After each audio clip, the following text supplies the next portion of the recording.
Hey, so welcome to my Married to Medicine recap, Better Late Than Never. It is season 8, episode 11.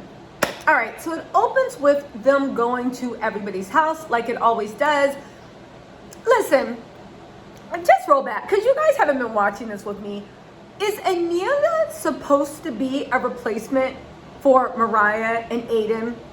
I've been thinking this out because you know reality TV producers do that, right? They try to get someone that's just like, oh, the viewers like watching an Indian couple. I know Mariah's black, but follow me on this. Aniela and her husband get on my nerves. And why can't the all black cast just be all black? Why are they always trying to push diversity in the all black cast, but it's never in the white? Well, I guess they do it. They were forced Real Housewives of Dallas, and we see how that happened. But yeah, Aniela and her husband are no Mariah and Aiden. Mariah and Aiden were unintentionally hilarious, and Mariah was the clap back queen. They need to bring Mariah back to the show, because I know everybody's like, oh, Quad gets on my goddamn nerves when we don't balance her out with Mariah. But anyway, let's move on. They're all getting ready. They're having fun. It goes to Toya's house, right? Toya is helping the kids with their homework. Eugene's like, yo, I'm tired. He worked last night. He's going to... People can talk trash about Toya and Eugene, but I actually think they have a really loving relationship. They both, for the most part, seem happy with their roles. Everybody says that Toya stresses Eugene's pockets. If you look at all the seasons, not just this one, Eugene likes that role of being a provider, and he likes the fact that Toya is a stay-at-home mom. He likes that it's a source of pride, and he's with a woman like Toya that actually wants to stay at home. There's a lot of guys I know for a fact that's like, oh, they want you to be a stay-at-home girlfriend, wife, mom, whatever the situation is. And if you're just like, no, I want my own stuff, they really do have a problem with it, you know? Eugene likes the fact that Toya stays home, and Toya wants to stay home. I think they're perfectly suited. Eugene could never work with a Dr. Jackie, because Dr. Jackie doesn't want to be in the house. You see what I'm saying? Dr. Jackie wants her husband in the house, as a matter of fact, refurbishing it. But I think they have a really good thing. They have some cute family moments, you know? Then we go over to Simone's house, and she's talking to her oldest son. And honestly, I do think as a parent, that's a point of pride, where you can raise spoiled black kids. If you don't know what I'm talking about, you don't know, but it is a point of pride. You know, we look at this with Candace, right? There's all this generational thing, right? And we don't really see examples of black generational wealth, because I'm here to tell you, right? You look at somebody like Candace, and they're like, oh, because your mom pays your bills. Anybody I know that has trust funds or have grown up with any type of wealth, or even upper middle class, your parents pay your bills until you can pay your own. The only reason your parents wouldn't if they didn't. I don't understand sometimes the mindset with our people where when a kid turns 18, they're like, now get out and find your own. Why are you setting your kid up for failure if you can do more for them? I'm not talking about if that's the best you can do, but if you can do more for them, do you realize that all their classmates in college and grad school have their fathers, their mothers, their uncles, their aunts, their father and mother's personal assistants and secretaries? Everybody is helping them go. Their first job, they have a bunch of connections. That is the way it is with the wealthy and elite. It's connections, and it's kind of like an easy pass, and your parents support you. And I want that for black people too. I like that generational love. I like the fact that he's taking a gap year. He's so proud. He's like, I got $3,000 saved up. I mean, more or less. And she was like, all right, well, how you paying rent? And he was like, I'm taking dad with me because dad's going to pay rent. And she was like, your dad's going nowhere. And he was like, well, then I'm going to live back home, because what you think this is? I can't live off of $3,000. And the way that Cecil, because he gets it. The way that Cecil low-key is so proud when he was like, yo, you got rich kid problems, right? He's so proud that he raised a son that is accustomed to a certain amount of life and expects so much that his standards are up there. And I admire that for them. I know Dr. Simone is like, oh, you're going to do this and you're going to do that. But the thing is, Dr. Simone, I see what she's trying to do, but y'all hear me out on this. You're trying to instill values that don't exist in the income bracket that he is now going to be a part of, because both his parents are successful. I know y'all about to say Cecil's broke, but both his parents are successful, this and that. You know, it's almost the way if you're raising a socialite and if you come from money. You know, in the hood, the moms be like, yo, you gotta learn to clean the house, you gotta learn to cook, you gotta learn to this, you gotta learn. Who's gonna marry if you don't know how to do this stuff?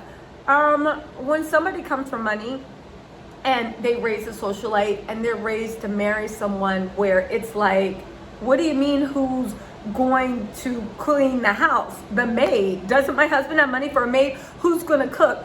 The chef. Like, well, what are we doing here, right?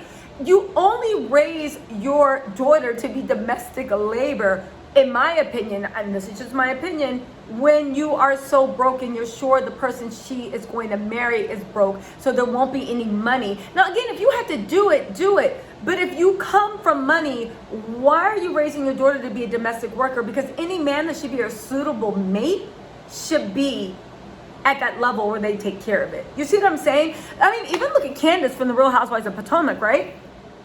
Chris is the one cooking. Chris is probably the one cleaning. I don't see Candace doing anything but tweeting about how she's tired and she has an assignment for her marketing class or her business law class or whatever class she's taking. She's in grad school right now. So yeah, Miss Dorothy raised a pampered princess, and even though Chris doesn't have the money to pamper her, he pampers her domestically while still being the man and the calming force. So that's just my take on that. Let's move on. Okay, so now we're back and we're at Lisa Nicole's shop. Can I just say that everything at Lisa Nicole's shop looks like Lisa Nicole will wear it? Use that for what you will. I won't be shopping at her shop, right? When Anil was like, oh my God, this is so great, this and that, I was just like, girl, stop. She picked out a gold dress. And when I saw the gold dress, I was like, seems basic enough. How can she mess that up? And then she moved backwards and I saw like the feathers around the knee, and feathers haven't been in on dresses for like 3 years, and I was like, that's how you can mess it up. Yep, this is Lisa Nicole's shop. She came out in that pink cover up with the pink swimsuit, and I was like, maybe, how could she mess it up? But there's just something very like, you know who looks like they shop at Lisa Nicole's shop? If any of you guys have ever watched Ready for Love season 4, Alexis Fly. Alexis Fly looks like she shops at Lisa Nicole's whole shop, right? So they're talking. Then Neil's like, I need to do stuff. She has no Mariah, right? And she's like, I need to do stuff. Lisa Nicole is being the typical Libra, like so diplomatic. She's like, it's $400 for a post, and you could tell. And Lisa Nicole's eyes, she's like, what?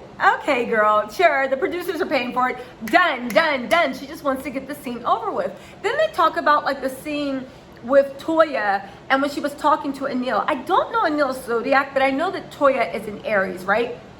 That's why her and Eugene get along so well. Eugene is a what? Eugene's a Leo. So he actually likes the fact that Toya comes in and commands the role. And Toya is so pretty and natural pretty. She didn't like, she's just naturally pretty. She's so pretty.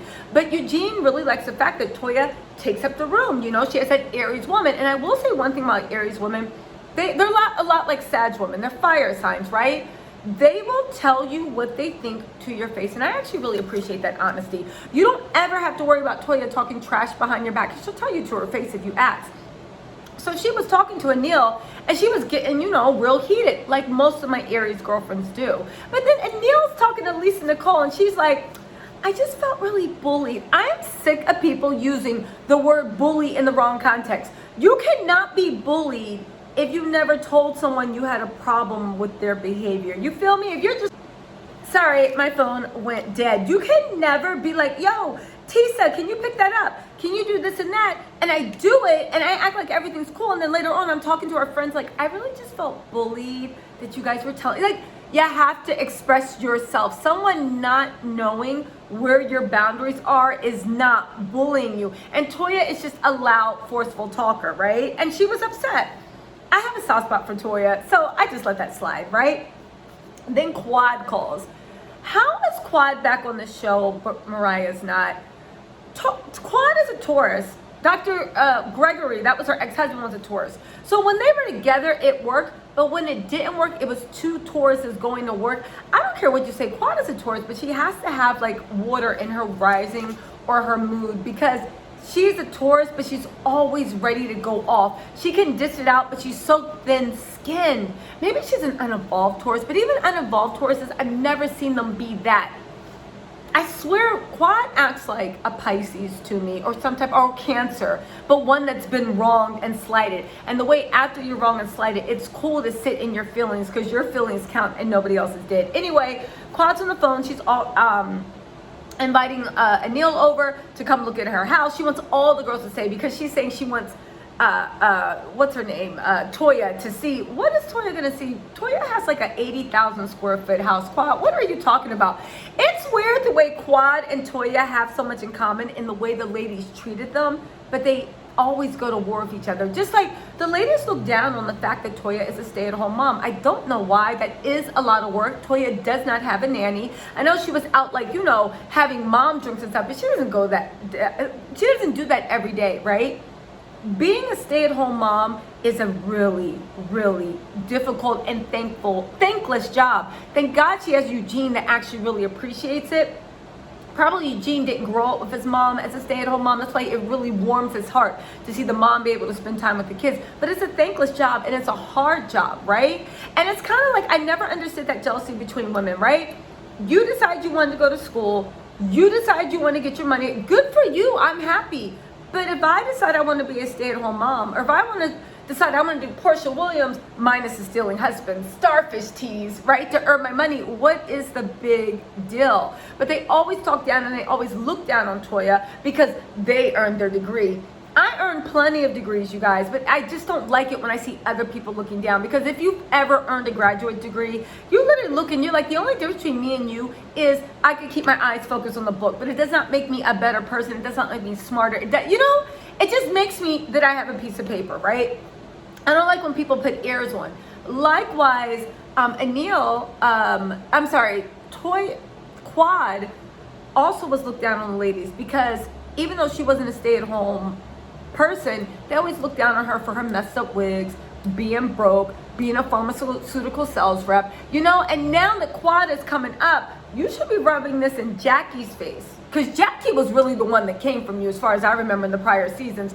Simone a little bit, but that's because Simone was like, you know, Jackie's boom, like her buddy back then, right?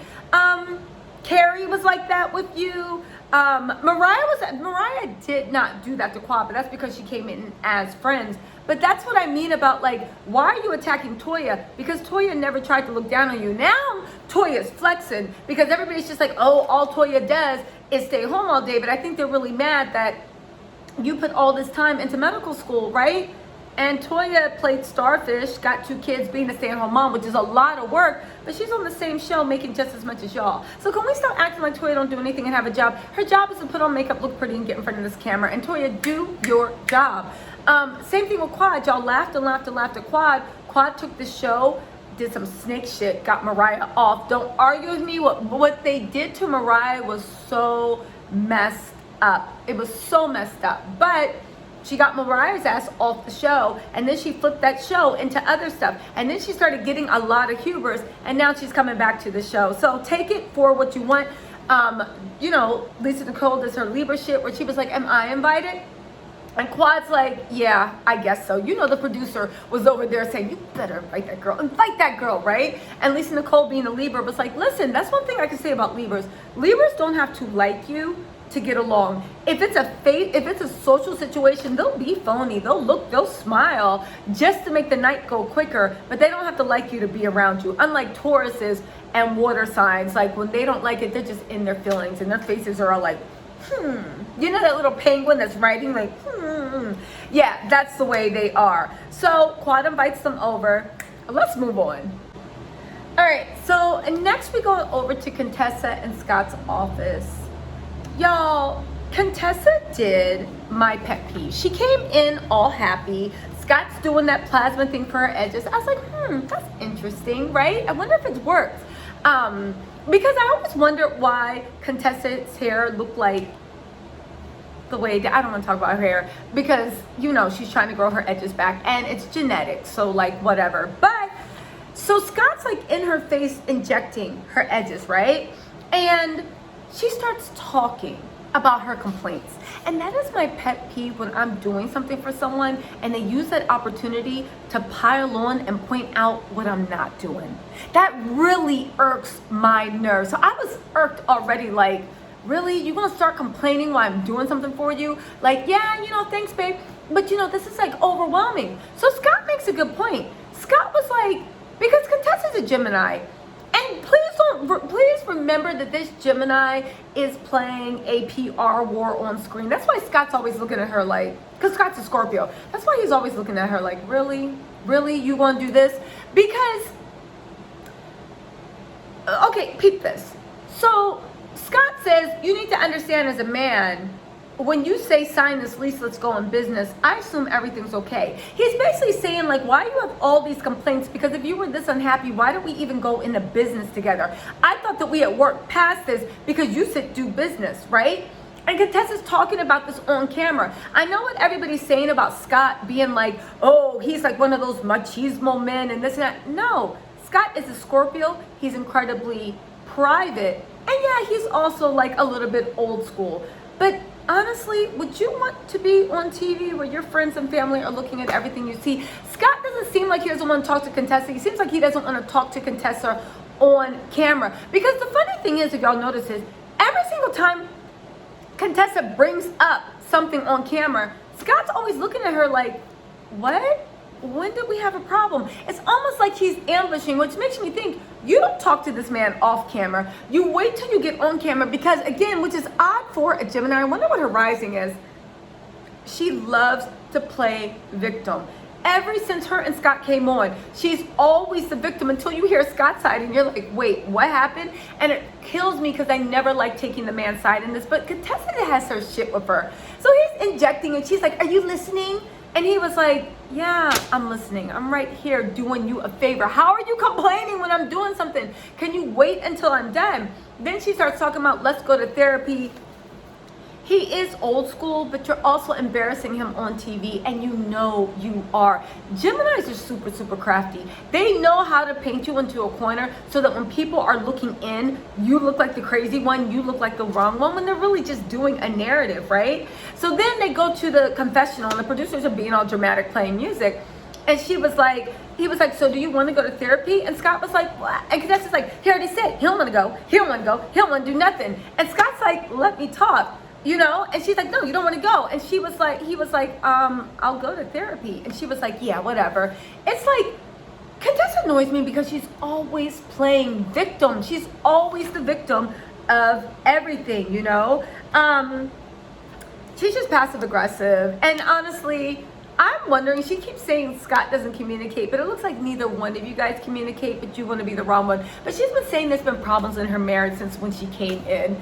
Ugh. Anyway, let's move on. Okay, so then we go over to Dr. Jackie and Simone. They go over to her closet. Dr. Jackie, Simone's being like she has OCD.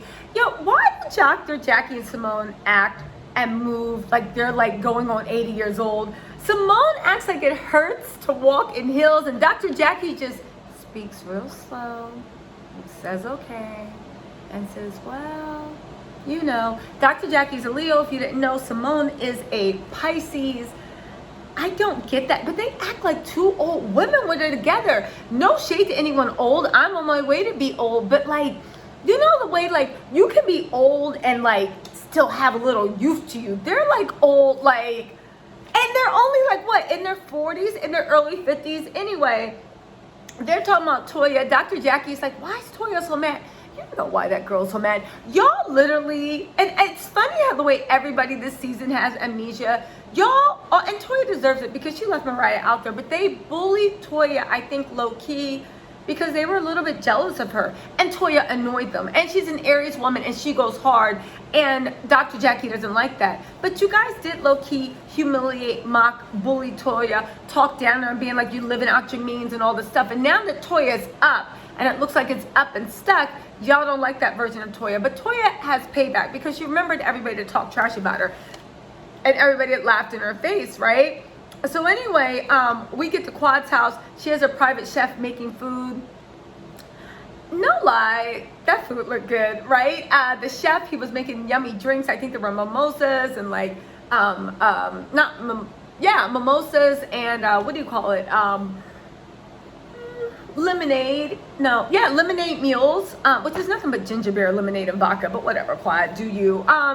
But the food looked yummy. They have, layouts all over the house. She starts greeting everyone. And Neela, when she got out that car, looked so good in that silver dress. I'll give it to her. And Neela gets on my goddamn nerves because she's passive aggressive. As you can tell, I don't get along with passive aggressive people. But she looked really, really good. I'll give her that when she got out. Quad looked pretty. Contessa, for Contessa to say that she has naturally thin edges, she wears a lot of styles that are very hard on the edges. I wonder if she has naturally thin edges, but she's always putting stress on her edges. Either her wigs that sit like hats, I'm not throwing shade, right? But you can tell they're the type of wigs that they're not lace front, so they rub the edges out because they probably shift. Or she's wearing those thin braids, which Contessa, if you have weak edges, why are you always putting so much tension? Can somebody go take her to I don't know. Anyway, somebody needs to take her to a dermatologist that actually teaches her about edge health, right? Simone and Jackie walk in.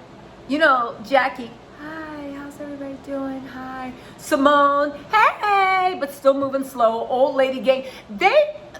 Old lady gang on Real Housewives of Atlanta has more youthful energy than Simone and Jackie. Also, you know what I wrote? So Quad starts announcing she has all these she starts announcing she has all these games planned. It's gonna be a fun girls' night. And I finally figured out what bothers me about Married to Medicine. Quad's voice is nasally. Lisa Nicole's voice is nasally. And Nils, they all have not Dr. Jackie and Simone, right? But they all have nasally annoying voices to me. There's a shrill quality to all their voices, even to Dr. Simone when she gets mad. Y'all know how her shrillness comes out. And then Toya rolls up with Carrie. She did that to get under Quad's skin, of course, because Quad and Toya have so much in common with the way the ladies treated them and laughed at them. It's odd to me they haven't become a powerhouse, but instead they seem to be spending all their time to one-up each other, right? She brings Carrie, point to you, Toya, right? Because Carrie's gonna go hard at Quad because the last time they saw each other, they were playing each other and disrespecting each other. Quad was like, oh, I didn't know you were gonna be a guest. Toya does more shade and brings her own alcohol to the party. Toya, being an Aries woman, right? Poking, waiting for you to come at them head on. And she knows that Quad is a Taurus, so you have to poke at that bull until the bull sees red. But you only got a few more times because Quad is about to flip out on you, quiet as kept. Quad's like, hey, Carrie, they have a replay of when they were arguing, and Carrie was like, this is a lovely house. Sorry. She's like, this is a lovely house. It reminds me of an investment property I have, but I don't have an elevator. And then Quad, what's Quad always calling Toya tacky Toya? Toya's been dressing cute. Toya's the prettiest one out there. She's the most youthful. But also, Quad, it reminds me of when Karen and Giselle argue about each other's fashions. Aside from a few key places where Karen might have pulled out ahead, it's like same. Let's not forget, it's the same. So I was like, you're calling Toya tacky because Quad, your house, furniture, the way you dress, your hair. I mean, if Toya's tacky, I guess, right? But Carrie's like, it's like just like mine, but a little smaller. And Quad, being tacky, you busy calling Toya tacky, and look at you, you're like, well, that's about a $30,000 difference. Quad, I don't know if Carrie has money, but I think she does. That's like me arguing over whether my purse costs more to fucking Melinda Gates. Like, what? Let it go. You're playing yourself. Let it go. But Quad was heated because she hit that Taurus where it hurt. So here's the thing. A lot of people think Taurus is like to brag.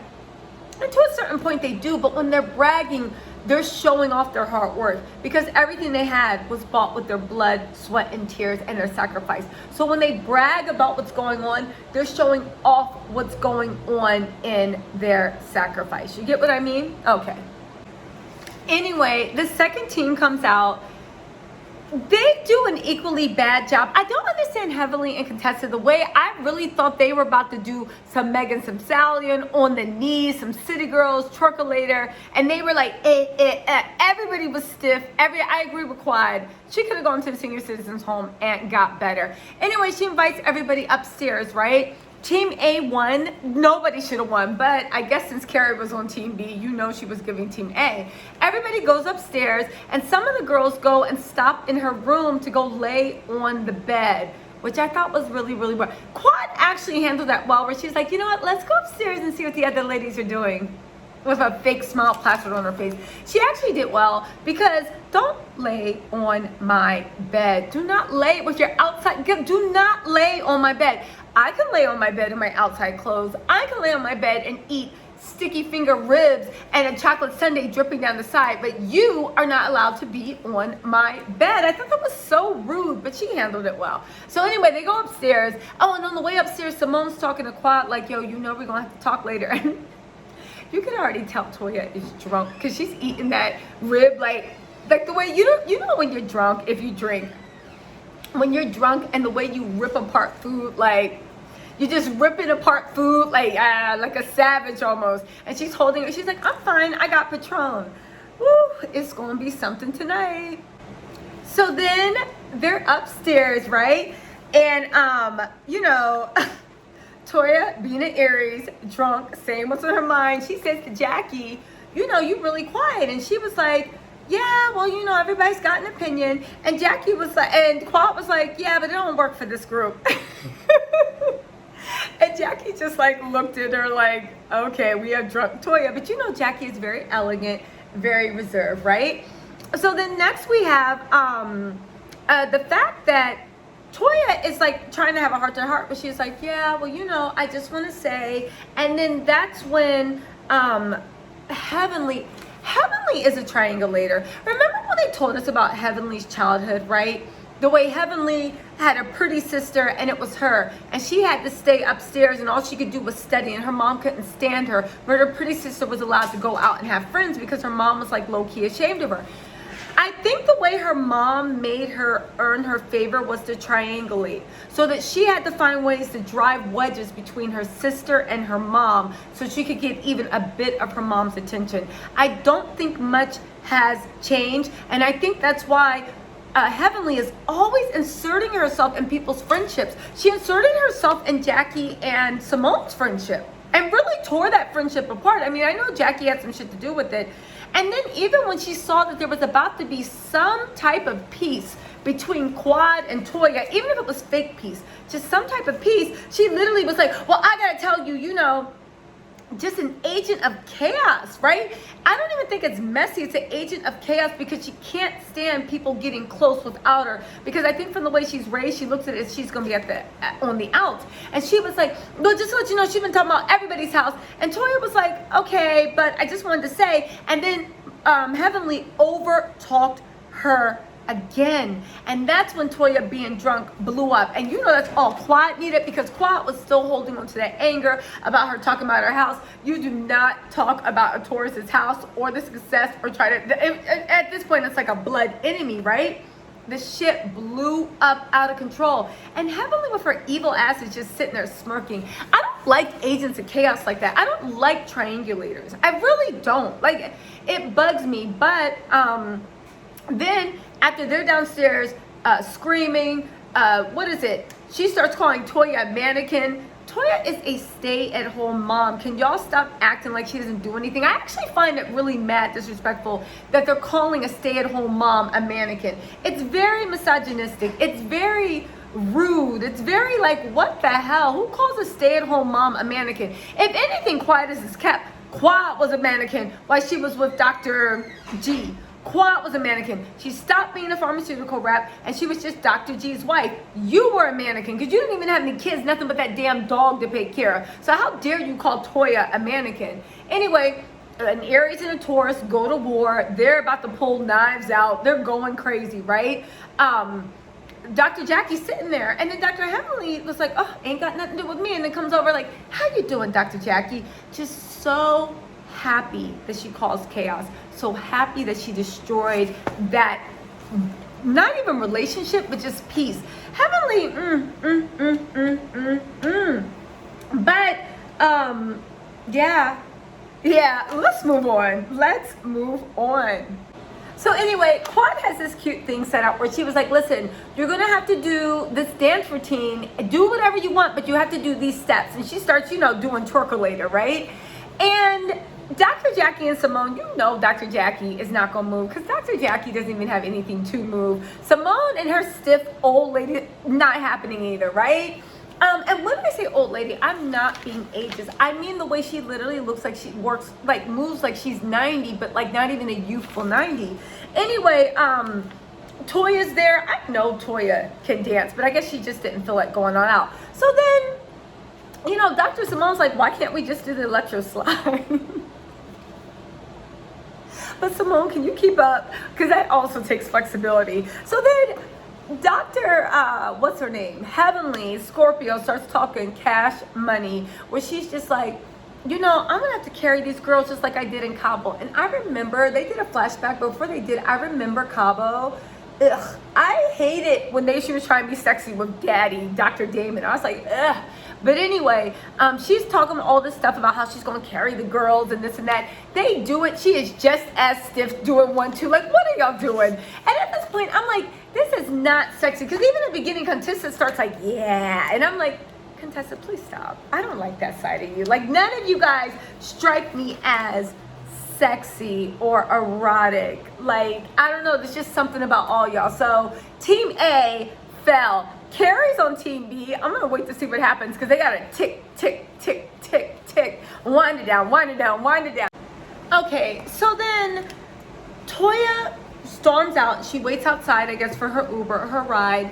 And she's talking to Simone, and that's where you see all the hurt that Toya's carrying around, because Toya has been the punching bag for a lot of seasons. The thing was, when Mariah was there, Mariah was that punching bag, right? And then when they pushed Mariah out, Toya became the punching bag. And quiet is kept when she was talking, and then Contessa came out to tell Toya she was there. And Neil, that fake, was upstairs just like whatever, right? We'll talk about Anil on a different episode because I don't like her. She's no replacement to Mariah. She doesn't add anything.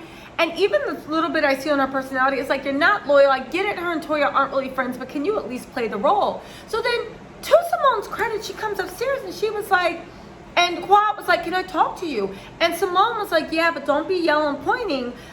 Let's just have a calm conversation. And she goes in about she goes in about Toya, but then Simone really explains it I'm watching this real time as I'm explaining it. Simone really goes in and explains what her issue is. Quad, I swear Quad has water. I swear she has water. Pisces or Cancer. She can dish it out, but she can't take it. Like you said, you spent all last year screaming and yelling about people weren't there for you and your feelings and all this other stuff. But the minute somebody else says that, you want to look it over and you're like, had she just said, I apologize, I would have moved forward. That is not true, Quad. You wouldn't have. Eventually you might have, but you wouldn't have, because Mariah apologized to you. I remember when you were arguing with Simone, they apologized to you, right? And then she said, Quad, which is true, you can't let people gas you up. And Heavenly telling on herself, no, I didn't do anything. Yeah, you did. The whole time she was sitting there, and the only time she actually opened her mouth was when it looked like Quad felt bad, or when it looked like Quad was trying to calm down. Same thing with Dr. Jackie. Mark my words. And that's what Simone was trying to tell Toya. You keep leaving events. You can only leave events for so long before you start getting replaced. She needs to be careful, because Dr. Heavenly and also Dr. Jackie, because Dr. Jackie loves to use Dr. Heavenly as her cat's paw to do her dirty work so she can sit there and still look refined and elegant. Dr. Jackie and Heavenly are trying to push her off the show, and Neil doesn't care. She's trying to get a second season. Even though Quietus is kept, my dear, Dr. Heavenly is going to push you out too. Dr. Heavenly doesn't like the pretty girl. She doesn't look at Dr. Jackie as a threat, because Dr. Jackie is a bone, right, in her mind. And she's like, oh, what's it? And she doesn't feel threatened, because Quiet is kept, she doesn't look at Dr. Jackie as the pretty girl. But Toya, Lisa, Nicole, and that girl, Neil, you better watch out. First, she's going to push Toya off. Then she's going to put Lisa Nicole off. And then she's going to try to get Anil off. Heavenly Heavenly is like, she's really crafty, that one. She is a Scorpio. She holds on to things, and she has that family childhood issue. I did not like the way they did Toya this episode. I really don't. And you know what, to the point, I really don't even really blame Quad that much, because one thing I can say about Quad, she is consistent in the way she is emotional. And once you punch her emotional buttons, she doesn't know how to calm down. Just like Toya, right? But Quad, you know, but she's a Taurus, right? Once you hit them in that red zone, they don't know how to calm down. But just like Toya, being an Aries, once you get her going, it's hard for her to calm down too, right?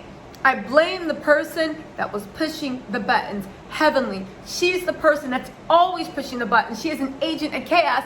And her proxy, her BFF, her whatever, Dr. Jackie. Dr. Jackie. Those two, yeah, and I see why Simone has grown away, because she looks at Jackie, she looks at the way she's rolling, and she's just like, yo, that's not right. I didn't like the way they treated Toya this episode. I don't like to see people cry, and it broke my heart to see Toya with tears running down her face. Oddly enough, Carrie didn't go down and comfort her either. You know, she was up there with the girls that don't like her any old way. I wonder if Quad asked Carrie to leave right after Toya left. Like, is your Uber outside, or do you need me to call you a Lyft? Like, what are we doing? It was just really sad. In the next preview, we see Dr. Heavenly once again going after who she deems the pretty girl. At a kid's birthday party while her parents are around saying, you the bitch that can't keep a man. Dr. Heavenly, I know a lot of people like her because they're like, oh, I like her because she's messy. Dr. Heavenly, to me, is just like Tasha K. She is a misogynist, right? She holds marriage over people's head. She is classist. She is elitist. And she really does delight in putting other women down for the simple fact that she, not the world, but she thinks they're more attractive with them. Anyway, that was this Married to Medicine. All I can say is, yo, when are they bringing Mariah back? We need Mariah, because with Mariah, at least the reads were funny. It was fun shade. And to Mariah's point, she's the only one that was able to shut Dr. Heavenly up. Remember when Dr. Heavenly tried to go in on her? And she was like, baby, do you want me to bring the receipts? Because I can bring the receipts. Yeah, I miss Mariah. They need to bring her back. All right, that was episode 11. Let's see what happens now. But yo, they did Toya dirty, and Toya needs to watch out. They are trying to push her off the show. For what? I don't know, because you need Toya. You need Toya. I don't know. Again, if True Entertainment produces this show, I'm going to throw something at the screen. I just don't know why they're messing up the dynamics. And to me, right, I know Dr. Heavenly's on Instagram. I know she's on YouTube. I know she's popular, but Bravo keeps messing things up with these fan favorites, because just because you're my fan favorite and I enjoy watching you talk shit on YouTube does not mean that you can carry a show, and does not mean I like the dynamic. Those type of agents of chaos, evil, like whatever you want to call it, they can only be, like, they have to be counterbalanced by 2 or 3 good things, right? You do 3 nice things, and then there's Dr. Heavenly. 3 nice things, then there's Dr. Heavenly. But no, I don't like the energy. Anyway, I'll talk to y'all later. Like, comment, subscribe. Let me know what you thought about the review. Y'all better watch this shit, because we don't gotta review. I'll just do my trending topics, all right? Talk to y'all later. Bye.